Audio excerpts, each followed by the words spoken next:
Yeah. That way. Get in your car. You better shut the fuck up. He's just old. I don't give a fuck how old he is. I don't give a fuck how old he is. No, I can be on his fucking video. Fuck it. Fuck. Get in your fucking car and go. You get your motherfucking ass on before you get slapped too, bitch. Fuck you. Stop. Fuck you. Peckwood ass bitch. Get in your car. Fucking crack ass bitch. Get in your car. I'll beat the fuck out of you. Fuck you. What? Yeah, on camera. On camera. Yeah, on camera. Attacking me. Just leave me alone. Get in your car and go. And go. Fuck all you crackers. Yeah. Yeah. Sir, please get in your car. Motherfucking camera off me. Please go. Take that motherfucker. What? Sir, please get in your car. Please go.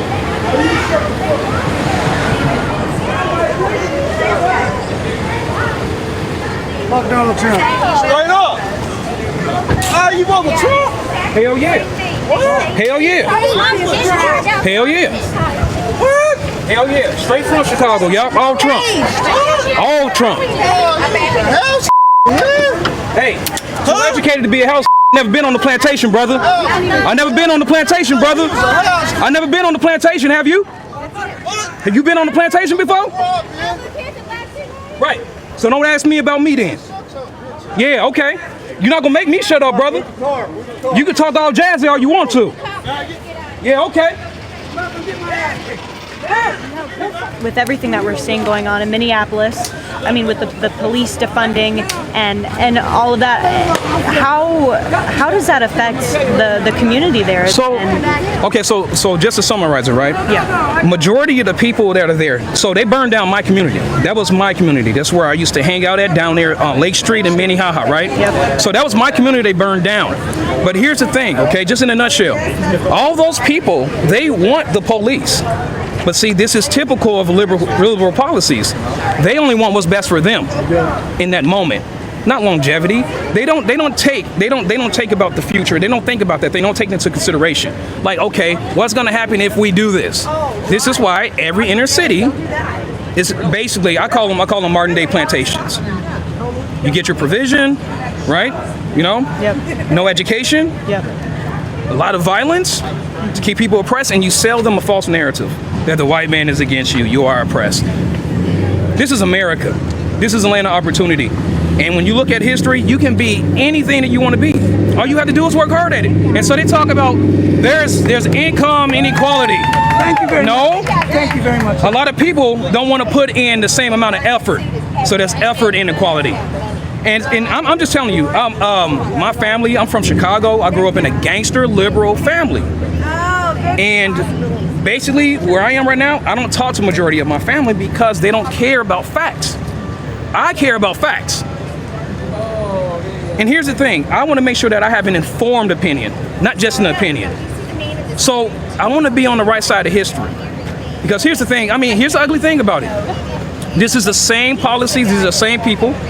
The slave master mentality, the same party that Abraham Lincoln had to fight against, the radical Republicans, the civil rights movement, who they had to fight against. It was all Democrats that wanted all that crap, segregation, Jim Crow laws, etc. All Democrats. They have fought against all civil rights legislation. It's been Republicans that has voted for all civil rights legislation all through history.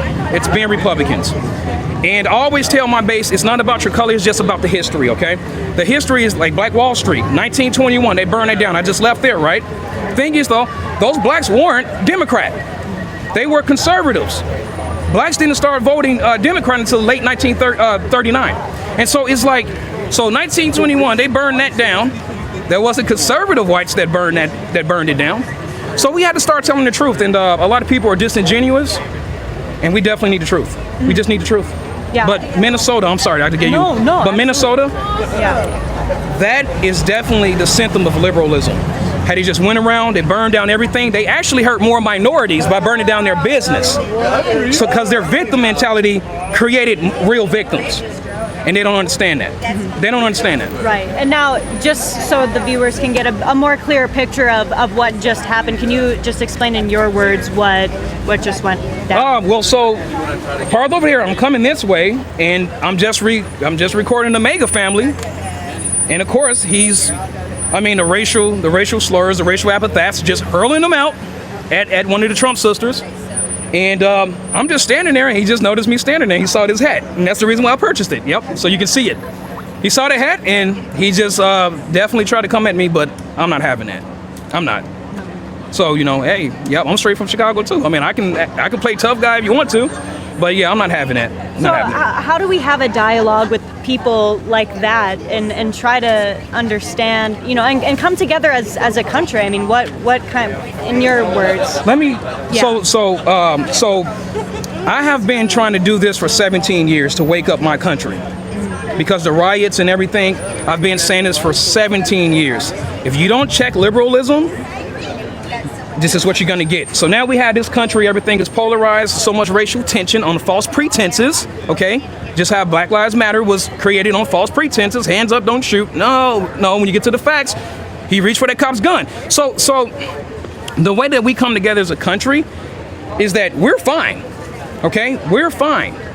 The thing is, are they willing to have dialogue? So give me 1 second. Yeah. It's my mom. So are they willing to have dialogue? For 17 years, I have been telling liberals, come onto my platform and have a debate with me. I'm all about civil discourse. I even have my own Christian patriotic group on Facebook, and I tell them I encourage dialogue. Why? So that way you're more well-versed. Why? Because I love Christian apologetics, but also I love being a patriot and I love capitalism. I'm conservative. Why do I love all that stuff? Because you look at history, this is why we have the greatest country. It's because of Christ and because of conservatism. And so they don't want, here's an ugly fact. So I did a video the other day. I said the fact with these liberals, every time I ask them about, tell me why Donald Trump is racist, they can't tell you. I say, well, do you know anything about Donald Trump's policies? They don't know anything about his policies. I go, do you know what he has done for blacks? They go, no, I don't know anything that he has done for blacks. I'm like, so you don't know anything about Donald Trump, his policies. What do you know about a conservative Christian? I don't know anything about a conservative Christian. Us conservatives, I know everything about liberalism.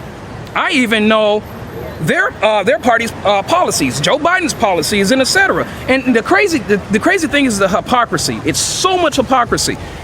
They want to vote for Joe Biden, the same person in 1990, was it 92 or 94? 92? So 92, who he basically said that blacks basically are predators, but not exactly, but just paraphrasing.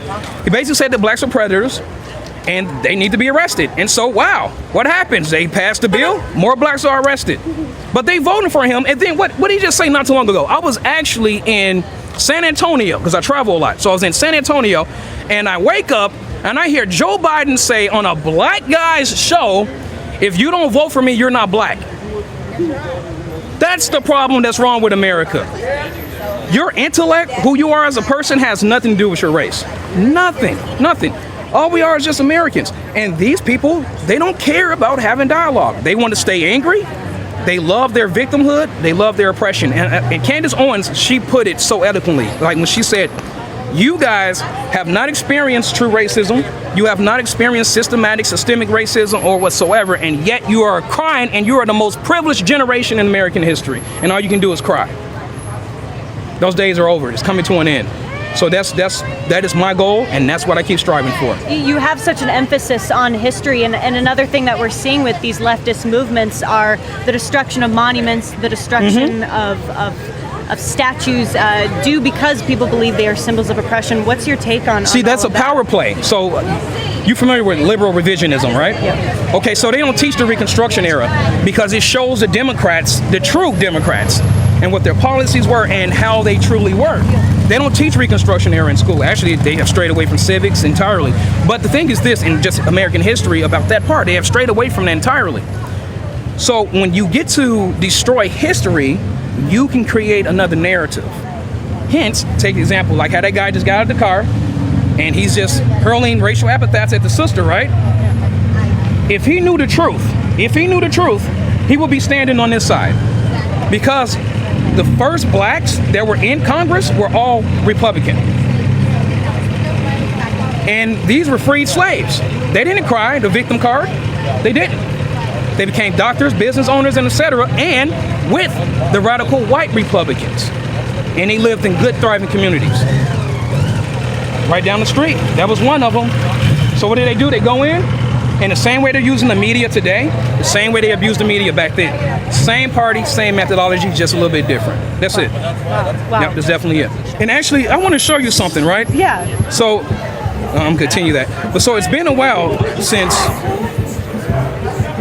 So I just had this guy. Yeah. I can't show you his name because he was one of my old clients when I was a peer recovery specialist. Wow. He said, "I am going to hurt you bad." Wow. Uncle Tom asked. I'm like, "Are you serious?" He goes, "Yes." I'm like, "Are you really threatening me?" He goes, "Call John Cotton." So, wow. This is them. Wow. And that's what the ideology produces. It's just what the ideology produces. Wow. Yep. Can't do anything about So it. do you get those threats a lot? This was actually the first threat in probably about 5 months. Okay. I used to get them consistently. Wow. But hey, this just lets you know you're doing the right thing.